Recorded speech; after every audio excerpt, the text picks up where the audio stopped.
교우 여러분, 행복한 아침 맞고 계십니까? 2월 16일 화요일 아침에 보리떡 시작하겠습니다. 오늘 요나서 3장 1절에서 10절까지 말씀을 본문으로 해서 기다리시는 주님이란 제목으로 함께 은혜 나누고자 합니다. 자, 오늘 성서 본문 함께 하실까요? 네. 주님께서 또다시 요나에게 말씀하셨다. 너는 어서 저 큰 성읍 니느웨로 가서 이제 내가 너에게 한 말을 그 성읍에 외쳐라. 요나는 주님께서 말씀하신 대로 곧 길을 떠나 니느웨로 갔다. 니느웨는 둘러보는 데만 사흘 길이나 되는 아주 큰 성읍이다. 요나는 그 성읍으로 가서 하루길을 걸으며 큰 소리로 외쳤다. 40일만 지나면 니느웨가 무너진다. 그러자 니느웨 백성들은 하나님의 말씀을 믿고 금식을 선포하고 그들 가운데 가장 높은 사람으로부터 가장 낮은 사람에 이르기까지 모두 굵은 베옷을 입었다. 이 소문이 니느웨의 왕에게 전해지니 그도 임금의 의자에서 일어나 걸치고 있던 임금의 옷을 벗고 굵은 베옷을 입고 잿더미에 앉았다. 왕은 니느웨 백성에게 다음과 같이 선포하여 알렸다. 왕이 대신들과 더불어 내린 칙령을 따라서 사람이든 짐승이든 소떼든 양떼든 입에 아무것도 대서는 안 된다. 무엇을 먹어도 안 되고 물을 마셔도 안 된다. 사람이든 짐승이든 모두 굵은 베옷만을 걸치고 하나님께 힘껏 부르짖어라. 저마다 자기가 가던 나쁜 길에서 돌이키고 힘이 있다고 휘두르던 폭력을 그쳐라. 하나님께서 마음을 돌리고 노여움을 푸실지 누가 아느냐. 그러면 우리가 멸망하지 않을 수도 있다. 하나님께서 그들이 뉘우치시는 것, 곧 그들이 저마다 자기가 가던 나쁜 길에서 돌이키는 것을 보시고 뜻을 돌이켜 그들에게 내리시겠다고 말씀하신 재앙을 내리지 않으셨다. 아멘. 여러분, 회개라는 단어는요, 히브리어로 슈브라고 하고요, 그리스어로는 메타노이아라고 합니다.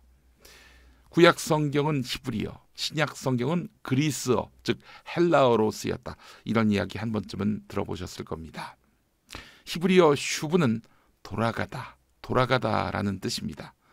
세상 즐거움을 향해 가던 욕망에 젖은 마음을 멈추고 하나님께로 돌아가는 것입니다.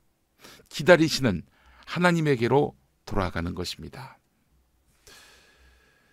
주 예수 대문 밖에라는 찬송가 아십니까? 주 예수 대문 밖에 기다려 섰으나 단단히 잠가두니 못 들어오시네. 나 주를 믿노라고 그 이름 부르나 예수님을 문 밖에 세워두니 참나의 수치라. 네, 이 찬송가는요, 보고 계시는 그림, 홀만 헌트가 그린 그림입니다. 세상의 빛 되신 예수님. 이 작품을 보고 영감을 얻어서 쓴 찬송시라고 합니다. 탕자를 집 앞에서 지켜선 아버지의 마음이 그러하고요. 네, 그래서 슈브, 돌아간다는 말은 우리가 하나님이 창조하신 그 모습으로 돌아간다는 이야기입니다. 하나님이 우리를 창조하실 때 우리의 원형은 하나님의 편에 서게 그렇게 창조됐다는 것을 말합니다. 예, 애초부터 우리가 설계 될 때 하나님 편에 서 있게 창조됐다는 것이죠. 그런데 우리는 어떻습니까? 그 길을 떠나서 제멋대로 살아왔던 것입니다. 회개라는 뜻의 또 다른 성경의 표현을 보겠습니다. 메타노이아, 그리스어, 헬라어로 된 메타노이아. 이게 무슨 뜻이냐? 메타는 사후를 지시합니다.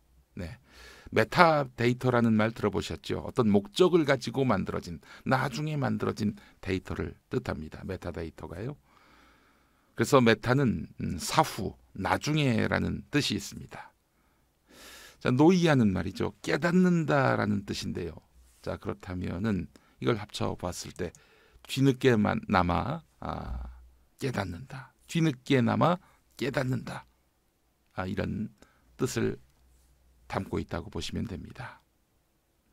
뒤늦게나마 깨닫는다. 이것이 바로 메타노이아입니다.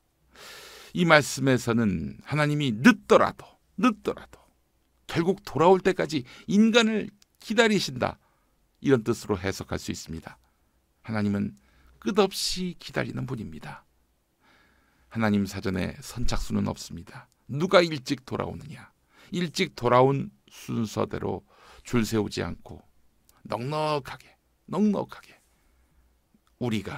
내가 충분히 깨닫고 발길을 돌이킬 때까지 기다리신다는 이야기지요. 요나에게 하나님은 40일이 지나면 니느웨가 무너지리라, 이런 청천벽력 같은 선포를 하게 만듭니다. 자, 그렇게 요나가 니느웨 도시 곳곳을 다니면서 니느웨가 무너진다, 40일 뒤에 무너진다, 이렇게 이야기했습니다. 돌맞지 않으면 다행이죠. 우리가 사는 동네에 외지인이 들어와서 너희 곧 망한다, 40일 뒤에 망한다, 이렇게 얘기하는데 누가 그걸 환영하겠습니까? 자, 그럴 때 니느웨 왕부터 백성들까지 웃기고 있네. 야, 너나 무너져라. 이러지 않았을까요? 속마음으로라도. 놀랍게도 니느웨 성읍의 왕을 비롯한 모든 백성들은 곡기를 끊고는 베옷을 입고 하나님께 회개했습니다.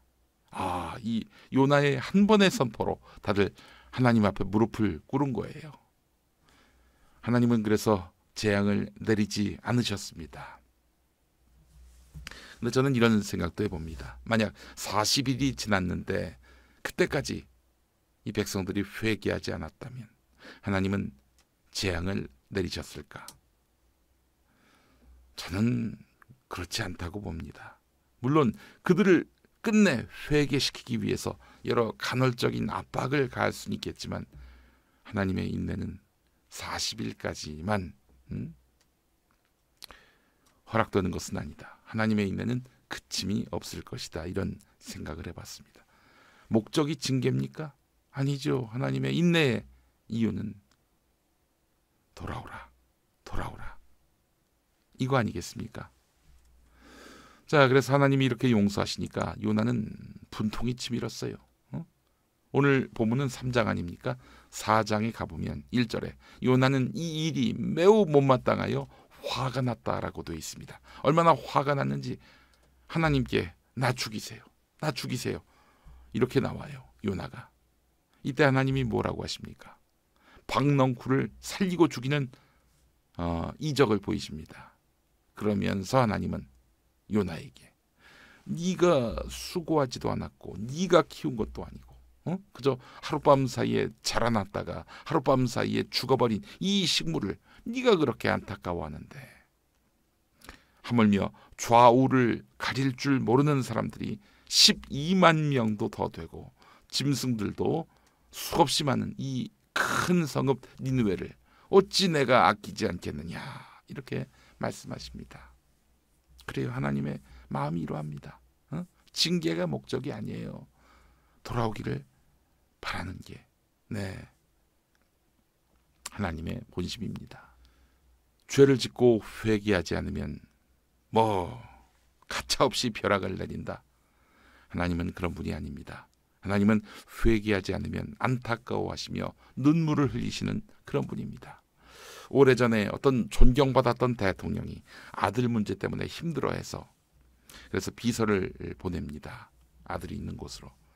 이제 책임지고 반성하라, 이렇게 말했을 때 아드님 한 분이 완강하게 내가 뭘 잘못했느냐라고 말했던 모양입니다. 그 이야기를 듣고는 그 대통령과 영부인이 함께 눈물을 흘렸다고 합니다. 허물이 있음에도 불구하고, 자기 자식이 허물이 있음에도 불구하고 반성하지 않으면 하나님은 이와 같이 애통하십니다. 그런 어버이의 마음이 하나님의 마음인 것이죠. 여러분, 우리가 잘못했을 때 돌이키기를 바라시는 하나님의 기다림, 뒤늦게라도 깨닫기를 바라시는 하나님의 기다림. 이 기다림의 은총은 우리에게도 해당합니다. 우리가 나쁜 짓을 저질러도 말이죠, 하나님은 용서해 주실 것입니다. 니느웨 성읍에 재앙을 내리겠다 이렇게 말씀하셨지만 끝내 그 재앙을 거두시고 구원의 은혜를 베푸시듯이 우리를 기다리십니다. 돌아오면 용서해 주십니다. 내일부터 사순절이 시작됩니다.